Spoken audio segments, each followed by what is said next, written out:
Tata chemicals. चारों तरफ ये स्टॉक काफ़ी न्यूज़ में है और पिछले 1 मंथ में अगर आप देखेंगे इसकी जो रैली है लगभग 40% की हुई है। और उस 40% में भी पिछले वीक में अराउंड 35%, 35% की हमें एक रैली मिली है। जैसे ही अब वीकली चार्ट में आप देख सकते हैं कि ये जो मेजर रैली है पिछले वीक में हमें मिली है। तो इस तरह का ब्लास्ट एक तरह से ये क्यों हो गया, कैसे हो गया। और 200 डे मूविंग एवरेज जैसा मैं हर वीडियो में आपको बोलता हूँ, HDFC बैंक भी अपने 200 डे मूविंग एवरेज के आसपास है। बट टाटा केमिकल्स के केस में ऐसा क्या हुआ? क्या टेक्निकल एनालिसिस के साथ साथ कुछ फंडामेंटल स्ट्रेंथ भी ये चार्ट पैटर्न हमें दिखाता है? ये हम समझेंगे। और आज मैं कुछ एक यूनिक तरह से आपके सामने अपनी एनालिसिस रखूँगा और वो रहेगा एनुअल रिपोर्ट। इस कंपनी का एनुअल रिपोर्ट मेरे साथ में आप देख पाओगे। और जिसको भी थोड़ी सी कठिनाई होती है और एनुअल रिपोर्ट्स को कैसे इंटरप्रेट कर सकते हैं ये समझने में प्रॉब्लम होता है, मैं काफ़ी अच्छे तरीके से बहुत ही सिंपल वे में आपको बताऊंगा।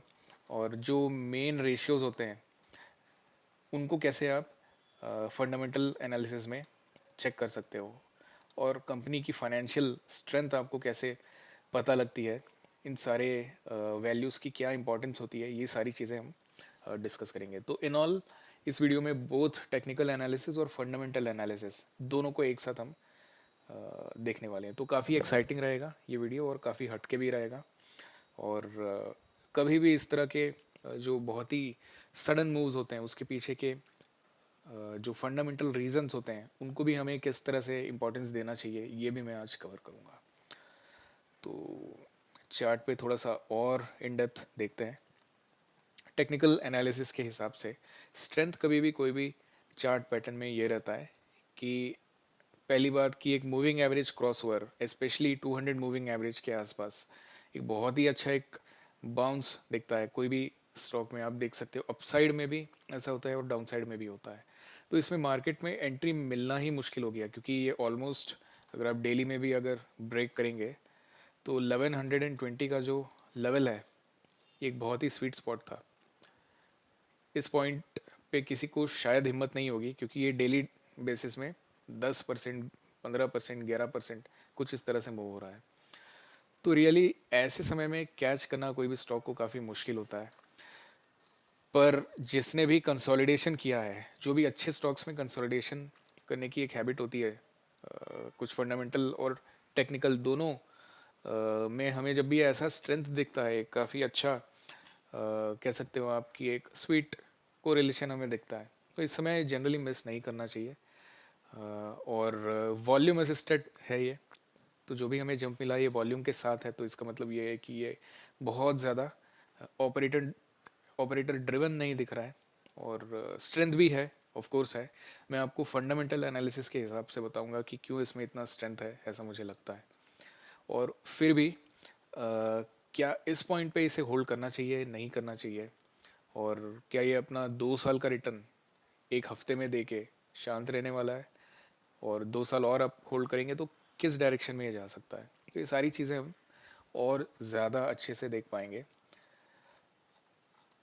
सबसे इम्पोर्टेंट ये रहेगा कि कैसे आप टेक्निकल एनालिसिस को फंडामेंटल एनालिसिस के साथ मर्ज कर सकते हो। तो टाटा केमिकल्स की अगर बात करें तो इनका एक विजन रहता है कि एक सस्टेनेबल केमिस्ट्री कंपनी इन्हें बननी है। और प्रमोटर होल्डिंग भी अच्छी है, टाटा सन्स का एक पार्ट है ये कंपनी। TCL कंपनी है और टाटा लेगेसी, टाटा ब्रांड के साथ एफिलिएटेड है ये कंपनी। प्रोमोटर का एक अच्छा हेल्दी परसेंटेज इसके पास है। आगे आप देखोगे कि इस कंपनी के स्टॉक्स भी, आउटस्टैंडिंग नंबर ऑफ शेयर्स भी कांस्टेंट रहे हैं, फिक्स्ड रहे हैं। तो ऐसा कुछ मेजर प्रॉब्लम मुझे देख नहीं रहा है पंप एंड डंप या कुछ इस तरह का ऑपरेटर ड्रिवन। कंपनी में काफ़ी ज़्यादा फोकस रहा है कि कैसे ग्लोबल एक्सपेंशन और ओवरसीज़ प्रेजेंस को भी ध्यान में रखा जाए। और इसी को ध्यान में रख के US, एशिया और ऑस्ट्रेलिया, इन सारे कंट्रीज़ में भी इसका एक काफ़ी स्ट्रॉन्ग प्रेजेंस है। फ्यूचर में सारी डिस्कशन जो हो रही हैं वो सस्टेनेबल फ्यूचर और सस्टेनेबिलिटी के बारे में हो रही है। और इनका भी एक मानना है कि कैसे इनके केमिकल्स धीरे धीरे ग्रीन केमिकल्स की ओर में शिफ्ट हों। तो ये काफ़ी स्ट्रॉन्ग इसमें मैसेजिंग है। जो इनके एमडी हैं, सीईओ हैं, उनके तरफ से काफ़ी स्ट्रॉन्ग मैसेजिंग है कि धीरे धीरे पिवोट करना है कि कैसे एनवायरमेंटल फुटप्रिंट इम्पॉर्टेंट काफ़ी हो जाता है फ्यूचर के जो भी बिजनेसेस हैं उनमें, और कैसे टाटा केमिकल्स भी इसको ध्यान में रख सकता है। तो ये सारी चीज़ें काफ़ी डिटेल में इनके एनुअल रिपोर्ट में दिखा है। आई मस्ट से कि one of the best annual reports मुझे लगा, क्योंकि काफ़ी एक तरह से क्लियर मैसेजिंग हमें दिखता है। और इवन आगे भी मैं कुछ कुछ ग्लिम्स आपको दूंगा, कुछ कुछ स्निपेट्स आपको दूंगा कि क्यों मुझे ऐसा लगता है कि काफ़ी एक ट्रांसपेरेंट और क्लियर मैसेजिंग दिख रहा है टाटा केमिकल्स की तरफ से। कंपनी काफ़ी हेल्दी है, ईयर ऑन ईयर इसमें प्रॉफिटेबिलिटी मेंटेन्ड है, और अर्निंग पर शेयर भी इसमें लगातार इम्प्रूव ही हो रहा है। जैसे आप देख सकते हो कि 2021 ऑनवर्ड्स 18 का अर्निंग पर शेयर था, 30, and then as of now 40 पे हो रहा है। अभी साल के एंड में, जो अभी फाइनेंशियल ईयर का जो एंड है 31 मार्च को, वापस से FY 23-24 का इसका एनुअल रिपोर्ट आने का है, और उससे और भी क्लैरिटी हमें मिल जाएगी कि इसका ईपीएस क्या बढ़ा है नहीं बढ़ा है। तो वो एक चीज़ है। सबसे मुझे एक यूनिक चीज़ यहाँ पे ये लगी कि परसेंटेज वाइज आप देखोगे कि इबिटा लगातार इम्प्रूव ही हो रहा है, 15%, 18%, 23%। और स्टैंड अलोन कंपनी की अगर आप बात करो तो स्टैंड अलोन कंपनी में डेट या बोरोइंग्स आपको रेयरली काफ़ी कम दिखेगा। जो भी हमारा बोरोइंग्स हुआ है वो कंसोलिडेटेड में हुआ है, मतलब एक लार्जर जो ग्रुप है उसका अगर आप बैलेंस शीट देखेंगे तो उसमें बोरोइंग्स हुई हैं। बट टाटा केमिकल्स मोर और लेस डिविडेंड दे रहा है, और एक काफ़ी स्टेबल पेस में अच्छा प्रॉफिटेबल कंपनी है। और ये ग्रोथ इसमें एक पैटर्न तो मुझे दिख रहा है पिछले 3 सालों में, कि इन लोगों ने ज़्यादा कुछ बोरोइंग किया नहीं है। सिर्फ अगर टाटा केमिकल्स की स्टैंड अलोन की अगर हम बात करें तो ये हेल्दी है। नंबर ऑफ़ शेयर्स भी इसके कांस्टेंट दिख रहे हैं, तो कोई उसमें प्रोमोटर के पंप एंड डंप का भी ऐसा कुछ मुझे दिख नहीं रहा है कि कुछ प्रॉब्लम है इसमें। और बाकी चीज़ें तो थोड़ी सी कहानी है। इनके अलग अलग प्रोडक्ट्स हैं, सोडा ऐश जो केमिकल्स जैसे कि एफएमसीजी साबुन और इन सारी चीज़ों में भी यूज़ होती हैं टाटा केमिकल्स के जो भी प्रोडक्ट्स हैं। अभी इसमें आगे आप देखेंगे कि काफ़ी सारे प्रोबायोटिक्स में भी इनका एक प्रेजेंस अभी धीरे धीरे बढ़ रहा है। वो भी एक काफ़ी एक्साइटिंग चीज़ है, क्योंकि ये लोग पिवॉट कर रहे हैं कि कैसे एग्रीटेक और सीड टेक्नोलॉजी में भी आगे पिवॉट करें। काफ़ी अच्छे तरीके से वैल्यू चेन को भी इन्होंने डिस्क्राइब किया है अपने एनुअल रिपोर्ट में। जनरली जो बिजनेस बैकग्राउंड के हैं वो लोग ये समझ सकते हैं कि वैल्यू चेन का ये जो रिप्रेजेंटेशन है, ये हाई एंड कंसल्टिंग फर्म्स जो कि मैकिन्जी के रिपोर्ट्स में भी हमेशा हमें दिखता है कि value chain is one of the most important thing. आप हर एक स्टेप में, बिजनेस के हर एक प्रोसेस में कैसे एक वैल्यू क्रिएट कर रहे हो, वो वैल्यू कहाँ क्रिएट हो रहा है। तो इससे ये पता चल जाता है कि end to end Tata Chemicals के पास एक वैल्यू चेन टैपिंग पोटेंशियल है right from the beginning of extracting the raw materials. क्योंकि टाटा के पास एक काफ़ी बड़ा सप्लाई चेन है, बैकवर्ड सप्लाई चेन इंटीग्रेशन, यानी कि स्ट्रेट फ्रॉम द माइंस। जो भी इनके माइंस हैं, कैप्टिव माइंस हैं टाटा के, छत्तीसगढ़ में, झारखंड में, उधर से इनके पास लाइमस्टोन, कोल्स, ये सारे केमिकल्स का एक बहुत ही इजी एक्सेस इन्हें मिल जाता है। तो raw materials India, UK, US, Kenya, इन सारी जगहों से ये लोग कलेक्ट करते हैं, उनको प्रोसेस करते हैं मोस्टली इंडिया में, यूके में। प्रोडक्ट्स जो हैं इनके हीरो प्रोडक्ट्स हैं सोडा ऐश, जो कि अगेन एक intermediate semi finished raw material है, ऐसा आप कह सकते हैं, क्योंकि इनसे फर्दर अलग टाइप के प्रोडक्ट्स बनते हैं। तो मेनली टाटा केमिकल्स काफ़ी सारे जो इंटरमीडिएट सेमी फिनिश्ड प्रोडक्ट्स हैं, केमिकल्स हैं, इनको दूसरे कंपनीज को एक्सेस कराता है। तो मोस्टली इनका B2B और B2C कुछ हद तक ये सारा इनका डोमेन है बिजनेस का। इनके एंड यूज़ जो होते हैं, जो प्रोडक्ट्स ये लोग बनाते हैं, उसमें ग्लास एक बहुत बड़ा है। तो जब भी रियल एस्टेट में भी बूम आता है, टाटा केमिकल्स का ग्लास प्रोडक्ट एक हीरो प्रोडक्ट जो है, सिलिकॉन बेस्ड, सैंड बेस्ड जो इनका प्रोडक्ट है, उसमें काफ़ी बड़ा जम देखने को मिलता है। आप देख सकते हो, शायद कुछ लोगों को याद होगा मेरे प्रीवियस वीडियोस से, कि रियल एस्टेट मार्केट में अराउंड 40 से 50% का जंप पिछले कुछ ही महीनों में मिला है, विद इन 1 ईयर की मैं बात कर रहा हूँ। निफ्टी रियल्टी का चार्ट आप देख सकते हो whenever you find some time. तो जब रियल एस्टेट में इतना बड़ा जंप आ रहा है तो ऑब्वियसली ग्लास है, सीमेंट है, इन सारी चीज़ों में और ऐसे स्टॉक्स में भी आपको एक बड़ा जंप दिखेगा। डिटर्जेंट्स की अगर बात करें तो यस, एफएमसीजी सेक्टर में अगेन टाटा केमिकल्स का एक बहुत बड़ा रोल रहता है। तो काफ़ी एक्साइटिंग स्पेस है और टाटा केमिकल्स एक हेल्दी वे में एक्सपैंड हो रहा है और अपना बैलेंस शीट सारी चीज़ें इन लोगों ने मेंटेन की हैं। बट अगेन क्वेश्चन का आंसर अभी भी हमें स्ट्रेट फॉरवर्ड नहीं मिलता है कि क्या हुआ कि एक वीक में अचानक से 35% का जंप मिला। It could have been gradual, but again budget से भी क्या इसे लिंक कर सकते हैं या फिर कोई इनसाइड इन्फॉर्मेशन हो सकता है कि आने वाले बजट में जो इलेक्शन के आसपास जो मेन बजट आएगा क्या उसमें कोई मेजर सब्सिडी मिलने वाली है ग्रीन या सस्टेनेबल केमिकल्स सेगमेंट को। तो ये सारी चीज़ें थोड़ा ये इशारा ज़रूर करती हैं कि या तो आने वाले बजट में कुछ बड़ा केमिकल सेगमेंट में या फिर इंडस्ट्री स्पेसिफिक सेगमेंट में कुछ देखने को मिल सकता है। और इससे ये भी हिंट हमें मिल सकता है कि जो एलाइड इंडस्ट्रीज़ हैं जैसे कि glass industry, ceramic industry, pharma industry, soaps, detergents, FMCG, HUL भी इनमें से एक है। मैं कोई हिंट नहीं देता बट ये सारे कंपनीज के स्टॉक्स में आपको कुछ पैटर्न दिख सकता है। तो this is my view. Again manufacturing companies में सबसे बड़ा प्रॉब्लम है डिजिटल ट्रांसफॉर्मेशन और टेक्नोलॉजी एडॉप्शन। तो इनका ये कहना है, ये अपने एनुअल रिपोर्ट में भी कह रहे हैं कि कैसे आर्टिफिशियल इंटेलिजेंस, डेटा एनालिटिक्स, इन सारी चीज़ों को ध्यान में रख के ये लोग अपने प्रोसेस को और इम्प्रूव करें, अपने प्रॉफिट मार्जिन को और इम्प्रूव करें। मैं मैन्युफैक्चरिंग इंडस्ट्री से आता हूँ और मैंने फाइनेंस की पढ़ाई की। मैंने काफ़ी डिफरेंट इंडस्ट्रीज़ में कंसल्टिंग वर्क किया हुआ है पहले। तो 10-12 साल का मुझे एक्सपीरियंस है और एक शिकायत हमेशा मुझे रहती है कि स्पेशली इंडिया में जो मैन्युफैक्चरिंग सेगमेंट है, मैन्युफैक्चरिंग सेक्टर है, वहाँ पे बहुत ज़्यादा प्रोसेस इनएफिशिएंसी है।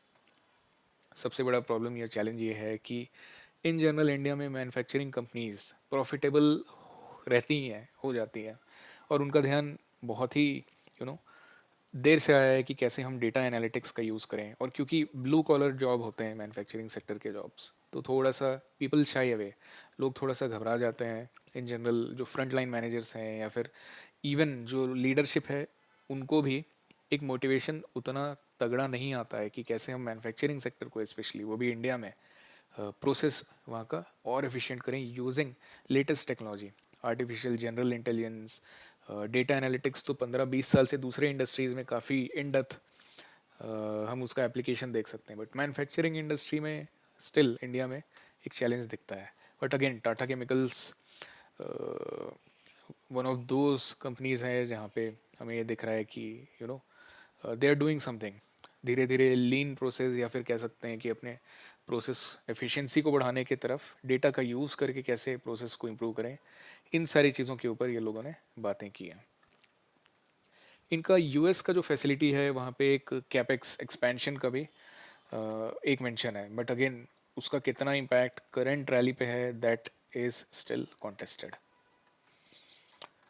बाकी अगर देखेंगे, जो मैंने थोड़े दिन पहले आपको बताया कि प्री बायोटिक्स, बायोटिक सेगमेंट भी ऐसा है जहाँ पे न्यूट्रिशन, एफ&बी, जो फूड एंड बेवरेज इंडस्ट्री है, डाइटरी सप्लीमेंट्स, इन सारी चीज़ों के लिए भी जो रॉ मटेरियल है जैसे कि सुक्रोज, जो फार्म बेस्ड रॉ मटेरियल्स है, ये सारी चीज़ें टाटा केमिकल्स का एक measure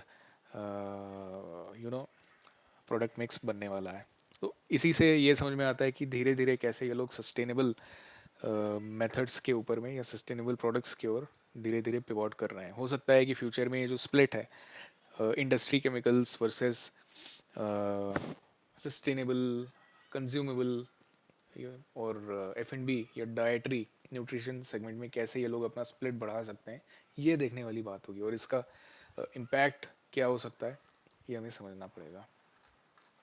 this is good good good to no.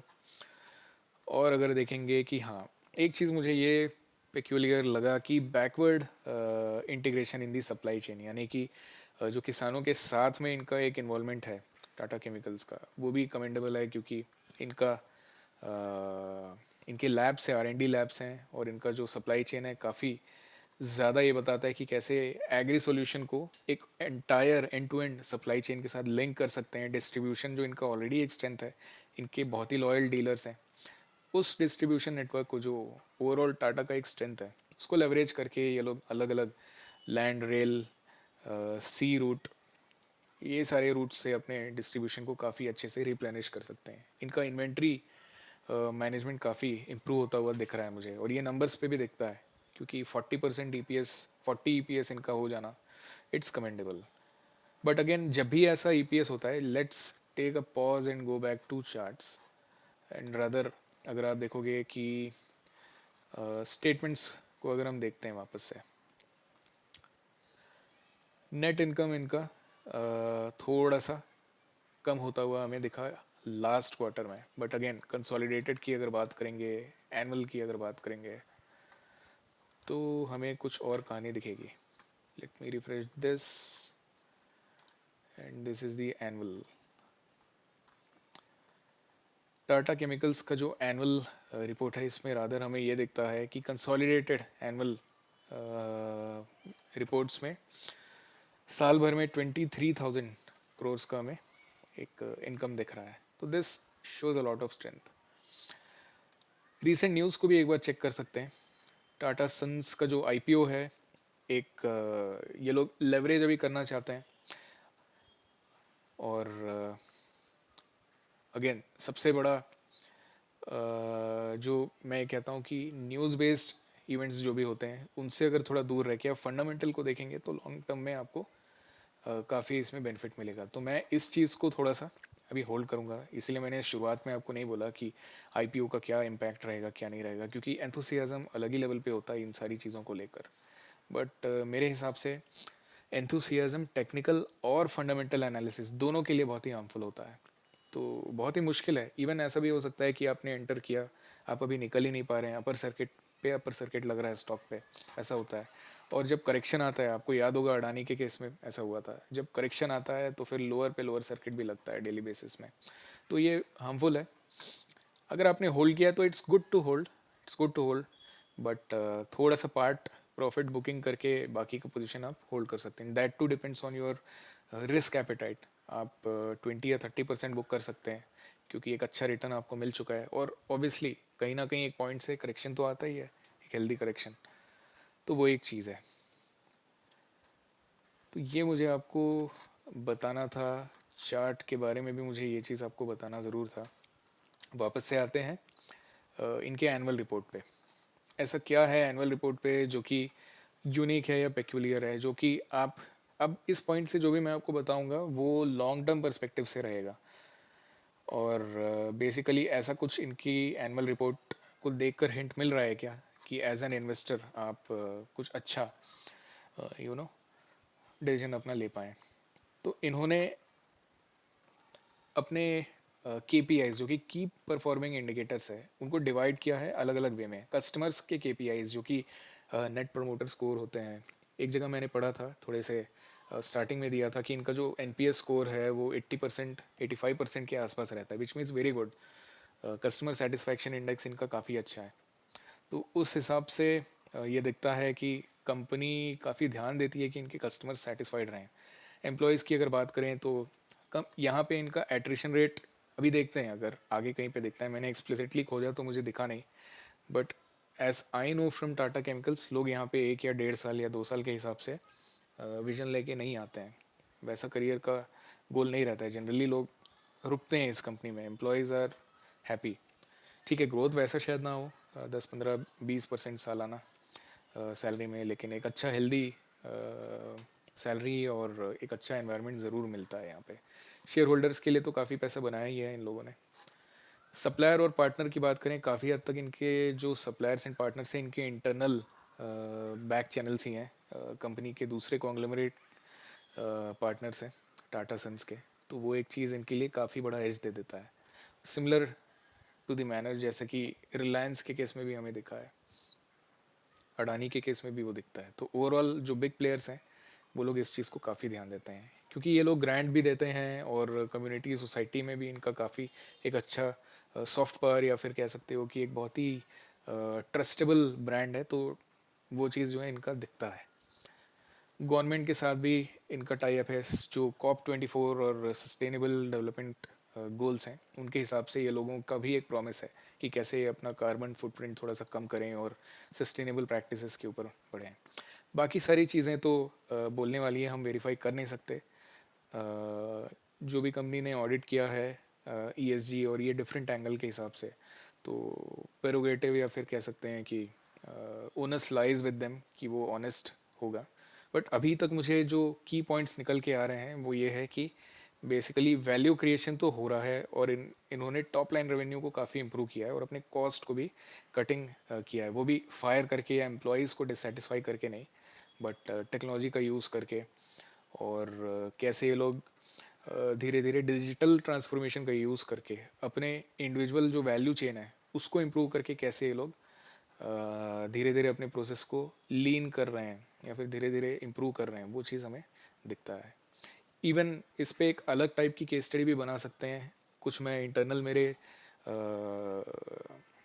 कुछ मैनेजर्स, सीनियर मैनेजर्स भी हैं इस कंपनी में, मेरे पीयर्स, तो उनसे भी कुछ केस स्टडी या फिर ऑफलाइन डिस्कशन में करके कुछ एडिशनल आपके लिए वैल्यू जनरेशन करूँगा। मैंने सोचा है कि एक केस स्टडी इस पे बनाया जाए कि ओवरऑल मैन्युफैक्चरिंग सेक्टर में डिजिटल ट्रांसफॉर्मेशन कैसे हो सकता है। तो आज मैंने काफ़ी सारी चीज़ें हिंट दी कि फ्यूचर इस चैनल का किस डायरेक्शन में जा सकता है। Not just chart analysis, but धीरे धीरे मैं चाहता हूँ कि अनब्लॉक चेन चैनल में हम थोड़ी सी फंडामेंटल एनालिसिस की भी बात करें। कंपनीज़ का जियोपॉलिटिक्स के साथ क्या रिलेशन है, सेमीकंडक्टर के जितने भी कंपनीज़ हैं, ईवी के साथ साथ उनका भी एक बूम हमें इंडिया में दिखता है, but at the same time हमारी डिपेंडेंसी होती है ताइवान और चाइना के ऊपर फॉर रॉ मटेरियल, ऑब्वियसली ये आपको भी पता है। तो स्टॉक प्राइस पे क्या इनका इफेक्ट होता है, ये सारी चीज़ें भी हम समझ सकते हैं। और एक अच्छा डिसीजन आप कैसे ले सकते हो कि आपका एक अच्छा मोर देन म्यूचुअल फंड या फिर कह सकते हैं कि more than the market return आप कैसे लॉन्ग टर्म में निकाल सकते हो, just making some wise decision, वो सारी चीज़ें मैं आपके लिए कवर करूँगा। So that will be the kind of future for this YouTube channel. इसके अलावा कुछ चीज़ें और मैं आपके साथ शायद नेक्स्ट वीडियो में शेयर करूँगा कि कैसे अर्निंग पर शेयर का यूज़ करके आप future value of the stock derive कर सकते हो। एक बहुत ही फेमस ऑथर हैं फिल टाउन, उनकी एक किताब है रूल नंबर 1। अगर वीडियो में आप अभी तक बने हुए हैं तो उसका यूज़ करके एक टॉप डाउन अप्रोच हम निकाल सकते हैं। तो एक बहुत ही यूनिक मेरा तरीका है कि कैसे मैं बॉटम टू टॉप अप्रोच, जो कि टेक्निकल एनालिसिस से पता चलता है, किसी भी स्टॉक जो कि फॉर एग्जांपल आज 100 रुपये में ट्रेड कर रहा है, एक चार्ट पैटर्न देख के अगर मुझे लगता है कि 100 रुपये से ये 121 रुपीज़ जा सकता है, ये एक तरीका है कि चार्ट कैसे सपोर्ट कर रहा है उस टारगेटेड प्राइस को। तो ये होता है बॉटम टॉप अप्रोच।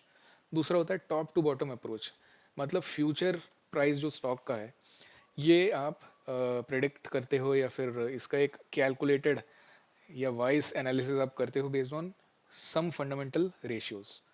उसका यूज़ करके future value of the stock 6 महीने में या 1 साल में आप डिराइव करते हो सपोज 130। तो इससे आपको ये पता चलता है कि stock has to trade between 120 and 125 approximately. आप इस रेंज को देख सकते हो considering some of the more facts जैसे कि गैन चार्ट्स और स्क्वाड नंबर्स। तो मैं यही कह रहा था आपके साथ कि टॉप टू डाउन अप्रोच और बॉटम टू टॉप अप्रोच जो फंडामेंटल और टेक्निकल एनालिसिस दोनों में मिलता है, इन दोनों का एक स्वीट कॉम्बिनेशन जिस जगह पे होता है वहाँ पे आपको स्टॉक का फ्यूचर देखना चाहिए। तो इन दोनों चीज़ों को हमेशा ध्यान में रखिए। आगे वीडियो जैसे ही मैं बनाता रहूँगा आपको और समझ में आएगा, ये चैनल भी और मेच्योर होता जाएगा।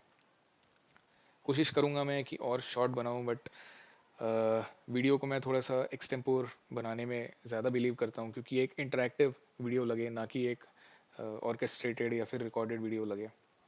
तो मुझे अच्छा लगेगा कि आप लोग और बड़े नंबर्स में पार्टिसिपेट करें और हमें ये समझ में आए कि आपके रियल टाइम क्वेश्चंस क्या है और उनका आंसर मैं कैसे दे सकता हूँ आपको।